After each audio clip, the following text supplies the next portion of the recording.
Hello everyone, Steve here from Tech Toy Tinker and Retro Arena. Today I wanted to take a few minutes to show you a device I received a couple of days ago that I've started doing some work on called the FunKey S. I'm going to go through it real quick and show you all about the device, but the first thing that I did was I compiled a MegaDuck core for this. It is very CPU intensive for some reason, and we're still investigating why. It does work, it's just CPU heavy.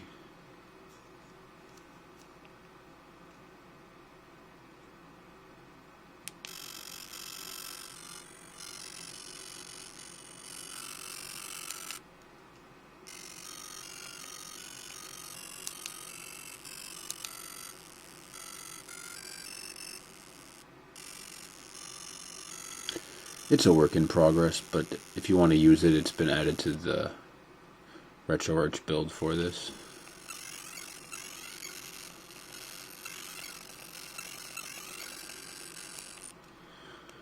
As you can see, it does work.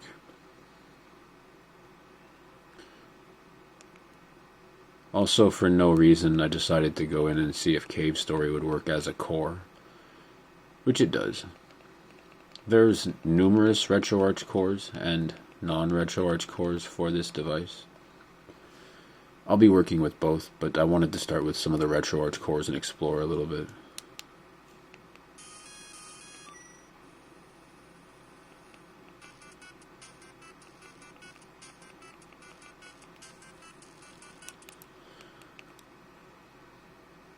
In the current build for the FunKey S, I actually have the option to, let me go back to the main screen. I can go in here.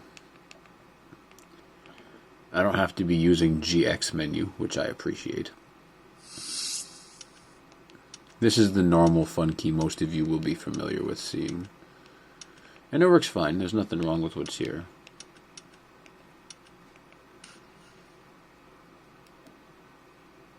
I just like being able to tinker and add stuff, you guys know me.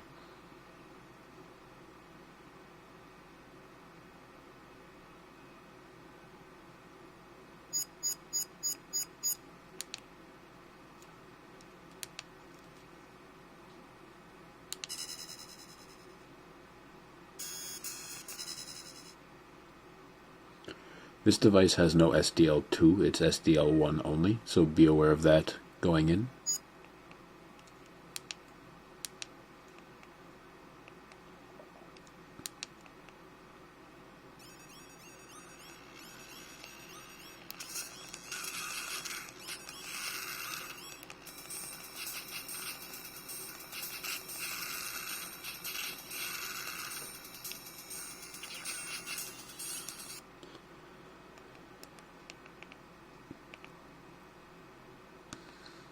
I don't really need to go through all this stuff because you guys have seen that from the other FunKey videos. I'm going to move back to GX menu where I can talk about some stuff here.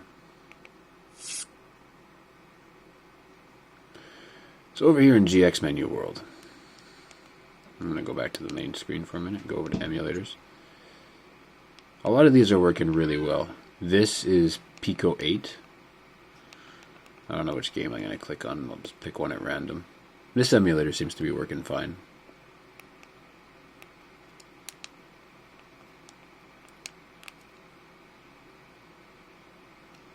There we go. Perhaps doesn't like this particular ROM, but generally speaking it works fine. I've played it. Let me pick a different game here. There we go. That's better.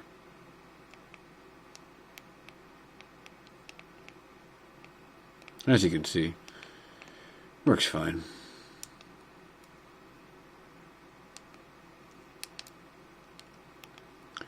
With Final Burn here, I was testing this, and to my surprise, we are actually able to play Neo Geo. That's a pretty important one for me. As you can see, it's Final Burn Alpha 2012. Drum 78 was working on that with Coolio, or Cooley, I should say. A lot of this stuff has been worked on by Drum and Cooley for quite some time. I'm a little bit late to the party. I knew the FunKey guys when this was just a concept device, before it had actually been really manufactured as more than a prototype yet. And we linked up at that point and then lost touch for a bit, and now we're back. Or I am, I should say.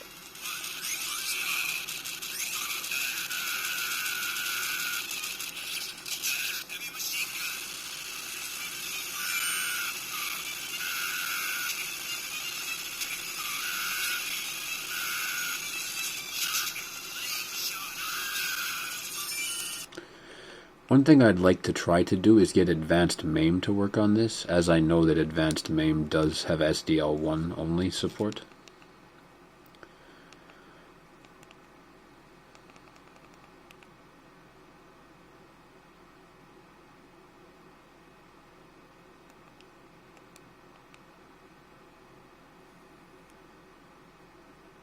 Text is a bit messed up, but it works fine.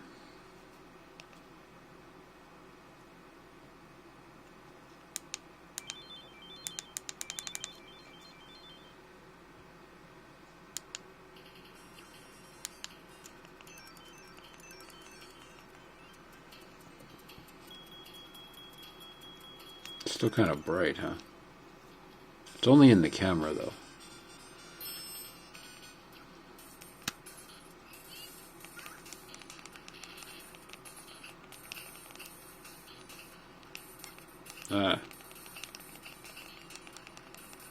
I never claimed to be good at this game. I just said I was going to play for you. So there's that. RetroArch... And television's not currently working. It's something that I'm looking at. Most of the other stuff you see is working. Scum is working. Super Nintendo's working. All the older Sega stuff. TIC 80's not working yet. MSU1 does work, but it's got crackly audio, so I would not consider that to be working, per se. Easy RPG. Some games work. The more complex ones have crackling audio. This is a really good device for the price that it costs and for what it is and what you get. It is very nice. I just want you guys to be aware of its limitations so you don't go in expecting to be able to play N64 or something crazy, because that's not going to happen. Just keeping things in perspective. Now, of course that screen would be pure white. This is just Dingex Commander. I was going to show you quickly anyways, just that file manager's here. So I can probably get away with.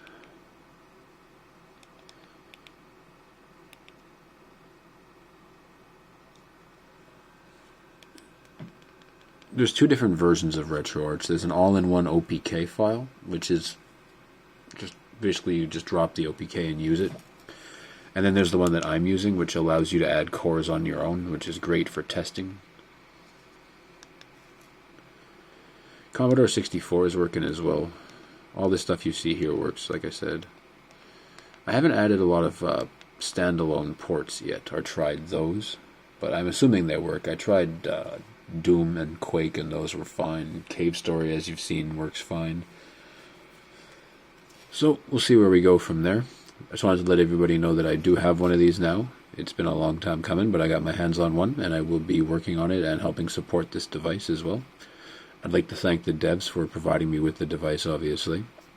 As always, thank you for watching. Don't forget to like and subscribe. Hope you enjoyed the video. Take care.